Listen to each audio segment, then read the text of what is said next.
نبی رحمت سرکار دو عالم صلی اللہ تعالیٰ علیہ وسلم کا فرمان ہے، من خرج فی طلب العلم فہو فی سبیل اللہ حتی یرجع۔ جو شخص علم حاصل کرنے کے لیے اپنے گھر سے نکلے تو وہ ایسے ہی ہے جیسے جہاد فی سبیل اللہ میں نکلا ہو، اور یہ ثواب اس کا جاری رہے گا حتیٰ کہ وہ گھر تک لوٹ آئے۔ اس زمانے میں جس میں ہم موجود ہیں، علم حاصل کرنے کے ذرائع الحمدللہ بہت وافر مقدار میں، گویا اب ہماری دہلیز پر علم موجود ہے، چاہے وہ دنیاوی علوم ہوں چاہے وہ دینی ہوں۔ جبکہ ایک زمانہ تھا کہ علم کے اتنے ذرائع موجود نہیں تھے، تو آپ صلی اللہ علیہ وسلم نے علم کی طلب، اس کی فضیلت کو خوب بیان فرمایا۔ چنانچہ آتا ہے کہ آج ہم اپنے بازاروں سے آپ صلی اللہ علیہ وسلم کے فرامین پر مشتمل مستند نسخے بخاری شریف، مسلم شریف وغیرہ حاصل کر سکتے ہیں۔ قرآن پاک کی مستند تفسیریں ہمیں مل سکتی ہیں اور ہم اسے پڑھ سکتے ہیں، سن سکتے ہیں۔ جبکہ انہی بزرگوں کی زندگی اگر ہم پڑھیں تو امام بخاری رحمۃ اللہ تعالی علیہ ایک حدیث شریف کو حاصل کرنے کے لیے ایک ملک کا سفر کر کے دوسرے ملک گئے، اور وہاں جا کر کسی استاد کے بارے میں معلوم ہوا کہ ان کے پاس سینہ بسینہ ایک حدیث شریف ہے کہ جو سرکار دو عالم صلی اللہ علیہ وسلم کا فرمان ہے۔ اس کو لینے گئے، اس کو سنا اور اس کے بعد اپنی کتاب میں اسے درج کیا۔ اب اندازہ کریں کہ ایک فرمان کو سننے کے لیے اتنا لمبا سفر اور مشقتیں، اور اس میں بھی بہت زیادہ احتیاط کیا کرتے تھے۔ ان کی سیرت میں آتا ہے کہ ایک شدید گرمیوں کے دنوں میں ایک حدیث شریف کا حصول پیش نظر تھا، اور سفر کر کے اس راوی کے یہاں پہنچے۔ جب پہنچے تو وہ گھر پر موجود نہیں تھے، تو کسی نے بتایا کہ وہ اپنے جانوروں کو چارہ وغیرہ دے رہے ہیں۔ تو وہ وہاں پہنچے، ابھی ان سے ملاقات نہیں ہوئی تو دور سے ان راوی کو دیکھا کہ وہ اپنے کسی جانور کو، گائے ہے یا گھوڑا ہے، اس کو جھولی یوں کر کے بلا رہے ہیں۔ جب وہ قریب آ گیا تو جھولی کو چھوڑ دیا اور اس کو پکڑ لیا۔ صرف اس عمل کو دیکھ کر لمبا سفر کرنے کے باوجود واپسی آ گئے اور اسے فرمان رسول نہیں سنا۔ کہا کہ جو ایک جانور کو دھوکہ دے سکتا، اس کو دانہ دینا چاہیے تھا، نہیں دیا، صرف اس کو بلانے کے لیے جھولی سمیٹی اور اس کے بعد کھول دی، تو اس سے میں یہ فرمان کیسے لے لوں؟ کیا اس کے اندر امکان نہیں ہے کہ وہ بات مکمل من و عن بیان نہ کرے؟ تو اس بنیاد پر انہوں نے اپنے اصول اور اپنے اخذ حدیث کی بنیاد رکھی تھی اس اصول پر۔ تو اب بتانا مقصود یہ ہے کہ ایسے مستند لوگوں کے مجموعے تفاسیر الحمدللہ آج ہمیں دستیاب ہیں، لیکن اب یہ ہم میں کمی اور کوتاہی ہوگی کہ اگر ہم ان علوم کو نہ حاصل کریں، نہ سنیں۔ تو الحمدللہ یہ ایک نشست آپ کے درمیان موجود ہے تفسیر قرآن کی، تو اس کو اپنے لیے غنیمت سمجھا کریں اور ضرور اس میں حاضر ہوا کریں، اور خالص اللہ کی رضا کے لیے، نہ میرے لیے، نہ اپنے لیے، نہ کسی اور کے دکھاوے کے لیے، اللہ کا دین سیکھنے کے لیے، تو انشاءاللہ اس کا فائدہ ہمیں دنیا میں بھی اور آخرت میں بھی حاصل ہوگا۔ سورہ ہجر انشاءاللہ آج مکمل کرنے لگے ہیں، اس کی کوئی 7-8 آیتیں تفسیر سنیں گے۔ پچھلے اتوار کو بھی یہ آیت مبارکہ ہمارے پیش نظر تھی۔ آیت نمبر ہے اس کی 92۔ فرمایا تمہارے رب کی قسم ہم ضرور ان سے پوچھیں گے کہ یہ کیا کرتے تھے۔ فَوَرَبِّكَ لَنَسْأَلَنَّهُمْ، اے محبوب آپ کے رب کی قسم ہم ضرور ان سب سے پوچھیں گے، عَمَّا كَانُوا يَعْمَلُونَ، یہ کیا کرتے تھے، ان کے معمولات کیا تھے، ان کے عمل کیا تھے۔ اس کے اندر سخت معاملہ ہے۔ آج اللہ کی جتنی نعمتیں ہمارے پاس ملی ہوئی ہیں ان کی قدر کیجیے۔ ثُمَّ لَتُسْأَلُنَّهُمْ، پھر ہم ان سے ضرور بضرور یا ان سے ضرور بضرور پوچھا جائے گا۔ کیا ہے؟ عن النعیم، نعمتوں کے بارے میں۔ ثُمَّ لَتُسْأَلُنَّ يَوْمَئِذٍ عَنِ النَّعِيمِ، ضرور ان سے پوچھا جائے گا، تم سے پوچھا جائے گا کہ جو نعمتیں تمہیں ملی ہوئی تھی اس کی قدر کی، اس کا شکر ادا کیا۔ اسی طرح بہت سارے معاملات ہیں۔ خصوصاً ایک حدیث شریف میں یہ آتا ہے کہ اللہ تبارک و تعالی لوگوں سے کلمہ طیبہ لا الہ الا اللہ کے بارے میں پوچھے گا، تو وہ کہیں گے مولا ہم دنیا میں لا الہ الا اللہ محمد الرسول اللہ کہا کرتے تھے۔ تو آپ صلی اللہ علیہ وسلم نے فرمایا جو یہ جواب دے گا اور اس کے ساتھ کوئی اور چیز اس نے نہ ملائی ہو تو وہ جنت میں داخل ہو جائے گا۔ تو صحابہ کرام نے پوچھا یا رسول اللہ صلی اللہ علیہ وسلم کہ وہ کیا چیز ہے جو ملانے کی بات کی جا رہی ہے؟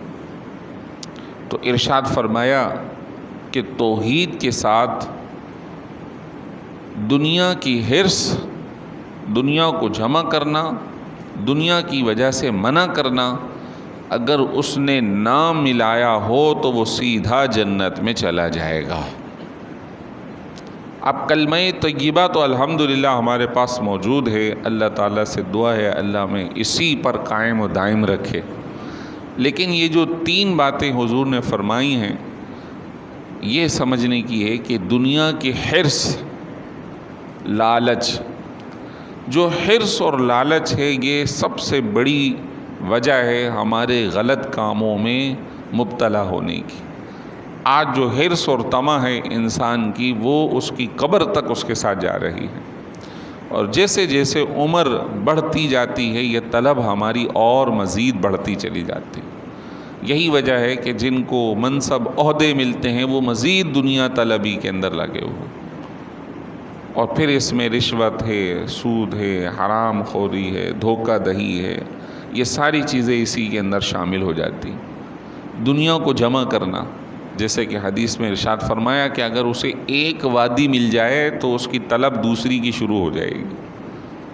ایک گھر مل جائے تو آپ سوچتے ہیں کہ دوسرا کر لیں، دوسرا مل جائے تو سوچتے ہیں تیسرا کر لیں، ایک گاڑی ہو تو آپ سوچتے ہیں دوسری اور پھر تیسری، اور یہ طلب ہماری ختم نہیں ہوتی، بڑھتی ہی چلی جاتی ہے۔ جبکہ جب نہیں تھا تو کہتے تھے کاش ایک مل جائے۔ اور اسی طرح دنیا کم نہ ہو جائے تو دوسروں کو منع کر دیتے۔ کوئی مانگنے والا ہے، کوئی ضرورت مند ہے، کوئی حاجت مند ہے، عزیزوں میں بھی ہوتے ہوئے بھی اسے منع کر دیتے۔ ہاں اگر کوئی ایسا ہے جو دھوکہ دہی کرتا ہے، فراڈ کرتا ہے، اس کے بارے میں امید ہے کہ وہ لے کر فرار ہو جائے گا تو اس سے تو پرہیز کر سکتے ہیں، لیکن جو عزیز و قارب ہیں، رشتہ دار ہیں، بہن بھائی ہیں، دیگر رشتہ دار ہیں، خونی رشتہ ہے جن کو رحم مادر کا رشتہ کہا جاتا ہے، صلہ رحمی کرنے کا حکم ہے، ان کے ساتھ بھی حسن سلوک نہیں کیا جا رہا۔ والدین کو عیش میں اولاد اٹھ رہی، بیٹھ رہی، سو رہی، کھا رہی ہے، لیکن والدین کے ساتھ حسن سلوک نہیں ہے۔ بڑے بھائی موج میں ہیں، چھوٹے بھائی کی جاب نہیں ہے، ان کے گھر میں فاقے پڑ رہے ہیں۔ اسی طرح عزیز و قارب اور بہنوں کا مسئلہ ہے۔ آج اس قدر تنزل کا معاملہ ہے کہ جناب والا بھائی ابا کی جائیداد پہ قابض ہیں، رہ رہے ہیں، بہنیں دربدر ہیں، ان کو حصہ نہیں دے رہے۔ حتیٰ کہ یہاں تک آیا، مسئلے مسائل آتے رہتے کہ بہنوئی کا انتقال ہو گیا، اب بہن بیوہ ہو گئی ہے، بچے یتیم ہو گئے ہیں، وہ تقاضا کر رہے ہیں کہ ہمارے ابا کی جو جائیداد ہے اس میں سے تو ہمیں حصہ دے دو۔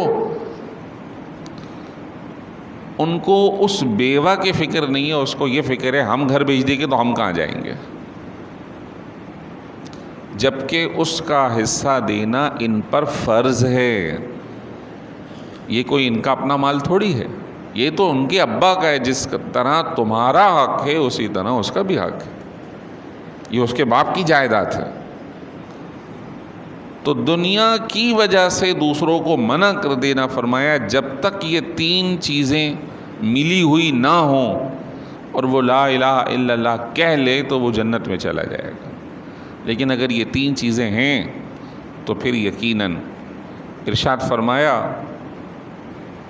صورتحال یہ ہے کہ نبیوں کی طرح باتیں کریں گے اور ظالموں کی طرح عمل کریں گے، یعنی باتیں بڑی ہماری پاکیزہ ہوں گی اور عمل ہمارے ظلم اور زیادتیوں والے ہوں گے۔ حضرت انس بیان کرتے ہیں سرکار دو عالم صلی اللہ علیہ وسلم نے فرمایا لا الہ الا اللہ بندوں کو اللہ کی ناراضگی سے بچاتا ہے جب تک کہ وہ دنیا کو دین پر ترجیح نہ دیں، اور جب وہ دنیا کو دین پر ترجیح دیں اور لا الہ الا اللہ کہیں تو یہ کلمہ ان پر واپس کر دیا جائے گا اور اللہ تعالیٰ فرمائے گا تم نے جھوٹ بولا ہے، تم نے جھوٹ بولا ہے۔ اللہ تعالیٰ ہم سب کو محفوظ رکھے۔ یہ مسلمانوں سے سوال جواب ہوگا اور کافروں سے تو بہت سخت ہی سوال ہوگا۔ بعض صورتحال تو یہ لکھی کہ ان سے سوال ہوگا ہی نہیں، انہیں سیدھے جہنم میں ڈال دیا جائے گا، جیسے سورہ رحمان میں فرمایا فَيَوْمَئِذٍ لَا يُسْأَلُ عَنْ ذَنْبِهِ إِنسٌ وَلَا جان۔ قیامت کے روز کسی بھی انسان اور جن ان سے ان کے گناہوں کے بارے میں نہیں پوچھا جائے گا۔ تو علماء نے لکھا کہ یہ کافروں کا تذکرہ ہے اور ان کو ان کے چہروں سے پہچان کر جہنم میں ڈالنے کا حکم ہوگا۔ چہرے، جیسے میں نے عرض کیا کہ ہمارے لیے علم دین ہمارے گھروں پہ دستیاب ہے۔ ایک وہ وقت تھا کہ لوگ اللہ کا نام لیتے تو پٹائی کھاتے تھے، نماز پڑھتے تو ظلم کا شکار ہو جاتے تھے، احد کہتے تھے انہیں، حضرت بلال کا بھی جمعہ والے دن یعنی 20 محرم کو یوم وصال گزرا، احد کہتے تھے تو انہیں تپتی ہوئی ریت پر لوہے کی زرہ پہنا کر ڈال دیا جاتا تھا۔ حضرت خباب بن الارت جلتے ہوئے انگارے پر لٹا دیا کہ تو ایک اللہ کو ماننے کی بات کرتا ہے، ہمارے بتوں کے سامنے سجدہ کر۔ لیکن وہ اللہ کے بندے وہ بھی انسان ہی تھے، انہوں نے ساری تکلیفیں سہی اور توحید کو نہیں چھوڑا۔ آج عبادات کو ہم نے چھوڑ رکھا ہے، نمازوں کو چھوڑ رکھا ہے۔ اللہ اکبر، نمازیں فرمایا کہ جب بندہ وضو کرے گا تو قیامت کے روز وضو کی وجہ سے اس کے چہرے، اس کے ہاتھ اور اس کے پاؤں چمک رہے ہوں گے۔ صحابہ کرام نے عرض کیا رسول اللہ آپ اپنے امتی کو قیامت میں کیسے پہچانیں گے؟ فرمایا ان کے آثار وضو سے پہچانوں گا کہ وضو کی وجہ سے ان کے چہرے، ہاتھ اور پاؤں چمک رہے ہوں گے۔ فرمایا بتاؤ اگر بہت سارے گھوڑے ہوں اور اس میں سے کسی مالک کا گھوڑا ایسا ہو جس کی پیشانی اور کھر سفید ہوں تو مالک اپنے گھوڑے کو پہچانے گا یا نہیں پہچانے گا؟ صحابہ نے عرض کی جی حضور ضرور پہچان لے گا۔ فرمایا میں بھی اپنی امتی کو چہرے کے، ہاتھ کے اور پاؤں کے چمکنے ہوئے آثار سے پہچان لوں گا۔ تو حضرت ابو ہریرہ نے جب یہ سنا تو انہوں نے پھر جو ہے وہ ہاتھوں کو کلائیوں تک دھونا شروع کر دیا. راوی بھی وہی ہیں. تو کسی نے پوچھا آپ یہ کیوں کر رہے ہیں, اوپر تک کیوں جا رہے ہیں؟ کہا میں چاہتا ہوں الگ سے پہچانا جاؤں یہ ابو ہریرہ ہے. میں الگ سے پہچانا جاؤں کہ یہ ابو ہریرہ ہے جو آدھے ہاتھ تک چمک رہا ہے. وہ ایک ان کی طلب ہے, ایک ہمارے معاملات ہے. اللہ تعالیٰ ہماری غفلت کو ہم سے دور فرما دے. تو فرمایا ضرور ان سے پوچھا جائے گا. مزید ارشاد فرمایا فاصدع بما تؤمر واعرض عن المشرکین.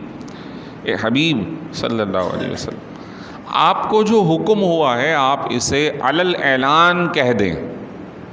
کیا حکم ہے؟ آپ علیہ الصلوۃ والسلام نے یہ برملا فرمایا من قال لا الہ الا اللہ دخل الجنہ, کہ جو ایمان لے آئے گا وہ جنت میں جائے گا. مخالف جملہ یہ بنے گا جو ایمان نہیں لائے گا وہ اللہ کی رحمت کا حقدار نہیں ہے. تو آپ نے ایمان, عمل, یہ ساری باتیں آپ نے برملا اعلان فرمائیں. ایک موقع تھا کہ دار ارقم میں چھپ کر نماز پڑھتے تھے ظلم و زیادتی کی وجہ سے. یہ نہیں کہ سرکار کو کوئی خوف تھا, وجہ اس کی یہ تھی کہ جو آپ کے متبعین تھے وہ کمزور لوگ تھے. پھر ایک وقت آیا اللہ نے مضبوطی دی اور حضرت عمر فاروق جیسے متبعین میں شامل ہوئے, حضرت امیر حمزہ جیسے متبعین میں شامل ہوئے, تو پھر وہی برملا خانہ کعبہ میں نماز پڑھنے لگے. پھر جناب والا ہجرت ہوئی اور پھر وقت آیا مکہ مکرمہ پر بطور فاتح داخل ہوئے. اور پھر ایک وقت آیا کہ پھر دور دراز کے جتنے غیر مسلم تھے ان کو جہاد برملا دعوت دی گئی.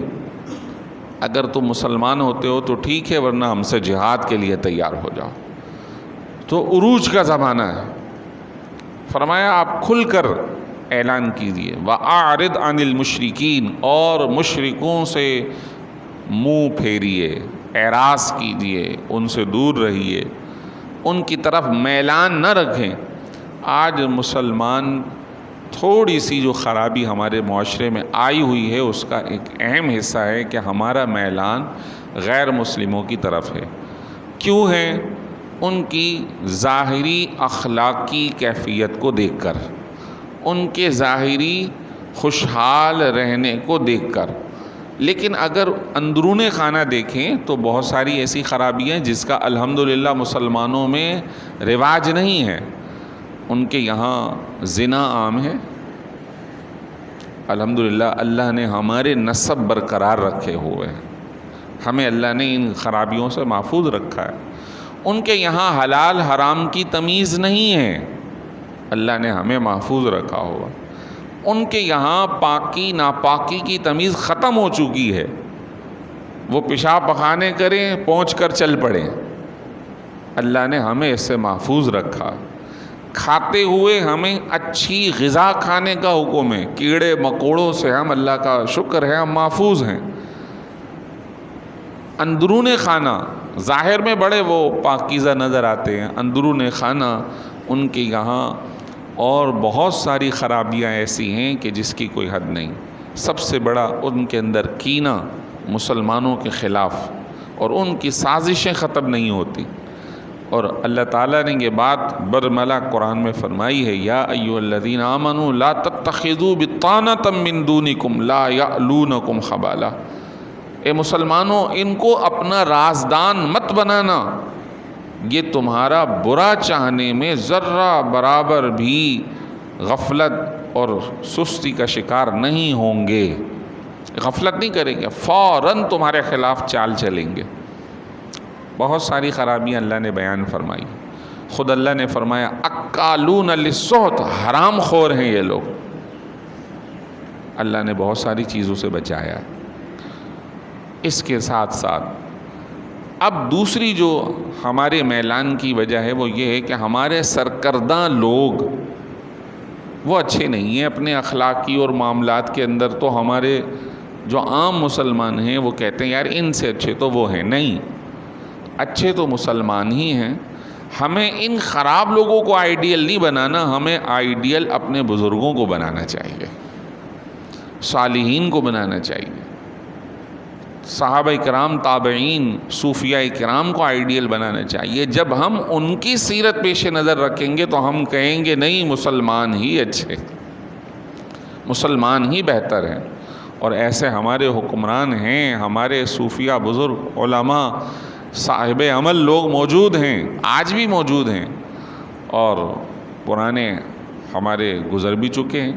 تو آئیڈیل ہمیں اچھے لوگوں کو بنانا چاہیے۔ آج ایک مسلمان ہو کر غیر مسلم کی جو سوانح ہیں اسے پڑھتا ہے کہ دیکھو فلاں حاکم ایسا تھا، فلاں حاکم ایسا تھا، اور ان کی کتابوں کے حوالے بھی دیتے ہیں۔ کیوں مسلمان اپنی مسلمان حکمرانوں کے حوالے نہیں دیتا، ان کی کتابیں نہیں پڑھتا، ان کی سیرت نہیں پڑھتا، ان کی سوانح نہیں پڑھتا؟ تو وجہ اس کی یہ ہے کہ ہم ذہنی طور پر اس کا شکار ہو گئے۔ اب آگے جو بات ہے وہ بہت اہم ہے۔ جیسے آج کے زمانے میں، ابھی یہ کل پرسوں سے یہ بات چل رہی ہے اور پہلے بھی یہ ہوئی ہے، اللہ تعالیٰ فرما رہا ہے، پہلے یہ فرمایا ابھی پچھلی آیت میں کہ آپ مشرکوں سے دور رہیے، اعراض کیجیے، اور پھر فرمایا اِنَّا كَفَيْنَاكَ الْمُسْتَهْزِئِينَ، اے حبیب ہم آپ کو کافی ہیں استہزاء اور مذاق اڑانے والوں کے مقابلے میں۔ جو آپ کا مذاق اڑائیں گے ان کو ہم آپ کے لیے کافی ہیں۔ آج دیکھیے کہ یہ سیاسی منظرنامے پر غور کیجئے کہ یہ عمران خان صاحب اور دیگر لوگ بہت سارے سیاسی، یہ تو ابھی منظر پہ آئے ہیں ورنہ بیک گراؤنڈ پہ بہت سارے لوگ ہیں جو استہزاء کرنے والے، مذاق اڑانے والے، سرکار کی شان میں بے ادبی کرنے والوں کا ساتھ دیتے ہیں۔ ابھی سلمان رشدی پہ حملہ ہوا، جو بھی ہوا اس کے ساتھ اچھا ہی ہوا، بلکہ اس سے بھی بدترین ہونا چاہیے، لیکن یہ خان صاحب کہتے ہیں نہیں یہ اچھا نہیں ہوا۔ کیا وہ اچھا کر رہا تھا؟ اسی طرح بہت سارے لوگ جو شان میں بے ادبی کر رہے ہیں، اسلام کے خلاف جا رہے ہیں۔ یاد رکھیے کہ یہ سیاسی منظرنامہ، سیاسی اپنی تحریکیں اپنی جگہ، لیکن مذہب اور دین کے جو معاملات ہیں وہ چینج نہیں ہو سکتے، وہ چینج نہیں ہو سکتے۔ آپ صلی اللہ علیہ وسلم کی بے ادبی کسی بھی مسلمان کو برداشت نہیں ہے، اور یہ تاریخ کا حصہ ہے۔ ایسا شخص جو کسی بھی نبی کے بارے میں بے ادبی کرے اس کو بالکل بھی یہ اجازت نہیں ہے، چاہے وہ کسی بھی مذہب کا ہو۔ اب سب سے بڑا المیہ یہ ہے کہ وہ شخص جو اپنے آپ کو بظاہر مسلمان ظاہر کر رہا ہے، نام اس کا مسلمانوں جیسا، لیکن حقیقت میں اس کے اندر غلاظت بھری ہوئی ہے۔ وجہ کیا ہے کہ اس نے اپنا منہ مسلمانوں کے بجائے کافروں کی طرف کر رکھا۔ آیت قرآنی کا مذاق بنایا اس شخص نے، آیت قرآنی کا مذاق بنایا اس شخص نے، اور نعوذ باللہ قرآن پاک کے بارے میں غلاظتیں، مغلظات اور گندی گندی باتیں کہی ہیں اس نے۔ آپ اس کو پڑھ سکتے ہیں، ہم تو اس کو بیان نہیں کر سکتے، ہم اس کو بیان نہیں کر سکتے کہ وہ اس کس قدر خرابی کا باعث بنا۔ یہی وہ لوگ سازشی ٹولے ہیں جن کو پالا جاتا ہے اور مسلمانوں کے اندر سازش بھری جاتی ہے۔ تو جو بھی اللہ اور اس کے رسول کے خلاف ہوا، چاہے وہ کتنا ہی مالدار ہو، کتنا ہی فیمس ہو، اللہ تعالیٰ اسے بھی گرا دیتا، اس کے معاملات خراب ہو جائیں گے۔ اس کے اندر دو رائے بالکل بھی نہیں ہے، اور ہر بندہ اپنے دل سے یہ بات نکال دے کہ میں کسی دنیا دار کے پیچھے چلوں اور وہ اللہ اور اس کے رسول کے خلاف چلے، یہ بات نکال دیں، کیونکہ وہ بھی گمراہ ہوگا، اس کے ساتھ جانے والے بھی گمراہ ہوں گے۔ دین کے معاملات کے اندر بالکل بھی گنجائش نہیں۔ فرمایا حبیب جو آپ کا استہزاء کرتا ہے اس کے لیے ہم کافی، جس کا حامی اور ناصر اللہ ہو۔ اللہ اکبر۔ ارشاد فرمایا الذین یجعلون مع اللہ الہا آخر فسوف یعلمون، وہ لوگ جو اللہ کے ساتھ کسی دوسرے خدا کو مانتے ہیں، ان قریب وہ جان لیں گے، یعنی انہیں پتہ چل جائے گا اس کا۔ اس کے بعد آپ صلی اللہ علیہ وسلم کی جو شفقت اور مہربانی والی کیفیت ہے کہ لوگوں کو دین کی دعوت دیتے تھے پھر بھی نہیں مانتے، لوگوں کو دین کی طرف بلا رہے ہیں پھر بھی نہیں مان رہے، تو آپ علیہ الصلوۃ والسلام اس بارے میں بڑے غمگین ہوا کرتے تھے۔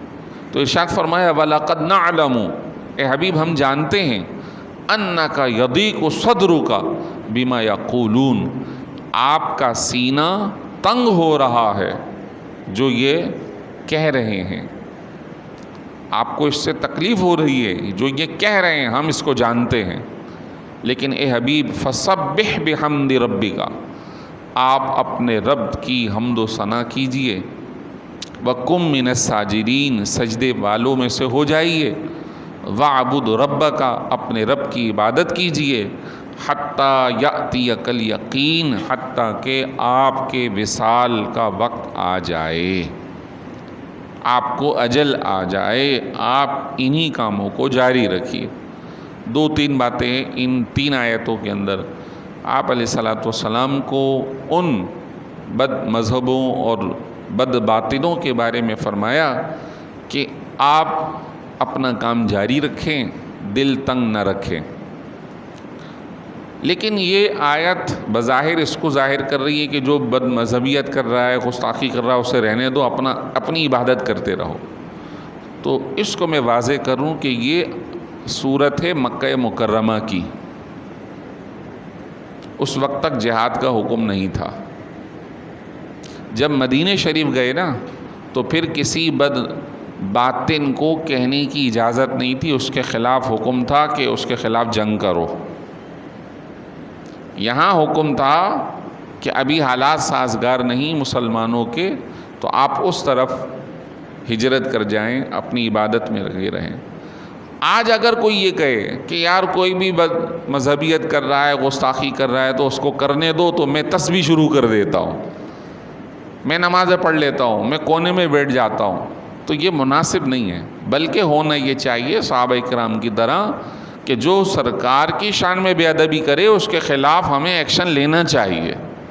اب اس کے درجات ہیں، فوج کے حساب سے کرے گی، عوام کے حساب سے کرے گی، تاجر کے حساب سے کرے گا، اور اس کا ری ایکشن ہونا ضرور چاہیے، اس کا ری ایکشن ضرور ہونا چاہیے۔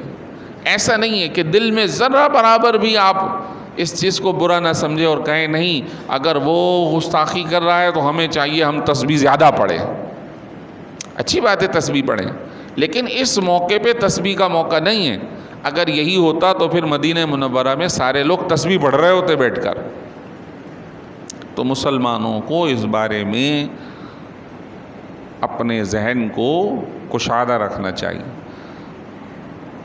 دوسری بات، جب بھی کوئی مشکل آئے تو اللہ کی بارگاہ میں تسبیح، نماز اور اللہ تبارک و تعالیٰ کی بارگاہ میں حاضر رہنا۔ آخری آیت کے اندر ارشاد فرمایا کہ اللہ تعالیٰ نے مجھے یہ فرمایا ہے کہ میں اللہ کی عبادت کرتا رہوں حتیٰ کہ مجھے اجل آ جائے۔ تو آپ علیہ الصلوۃ والسلام کے فرامین میں سے یہ موجود ہے کہ اللہ تعالیٰ نے مجھے یہ نہیں کہا کہ میں مال جمع کرتا رہوں کہ مجھے موت آ جائے، بلکہ اللہ نے مجھے یہ حکم دیا ہے میں اللہ کی عبادت کرتا رہوں کہ مجھے موت آ جائے، اجل آ جائے۔ تو انبیاء علیہم السلام نے کبھی کوئی جائیداد نہیں بنائی، ان کی کوئی وراثت نہیں ہوتی، ان کی وراثت ایمان اور عمل صالح ہے۔